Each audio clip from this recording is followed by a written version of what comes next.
কি রে বোন, অনেকদিন তো আঁকা শিখবি, কিরম আঁকতে পারিস তো এঁকে দেখা তো। আচ্ছা, আমার একটু সময় দে, আমি এঁকে দেখাচ্ছি। কি রে, এতক্ষণ ধরে কি আঁকছিস? এখনো আঁকা শেষ হয়নি? হ্যাঁ হ্যাঁ, এই তো আমার আঁকা হয়ে গেছে, এনে দেখ।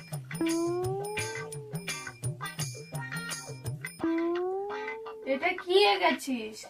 এটা কোথায় আঁকা আছে? শুধু তো সাদা কাগজ। No, no, no, no. ওতে ওতে তো একটা ঘোড়া ঘাস খাচ্ছে। কোথায় এতে ঘোড়া ঘাস খাচ্ছে? ও, ঘোড়া তাহলে ঘাস খাওয়া হয়ে গেছে, ওই জন্য চলে গেছে। আর কিছুদিন অপেক্ষা কর, ঘাস হলে ওরা যখন ঘাস খেতে আসবে তখন তুই আঁকাটা ভালো করে দেখে নিস।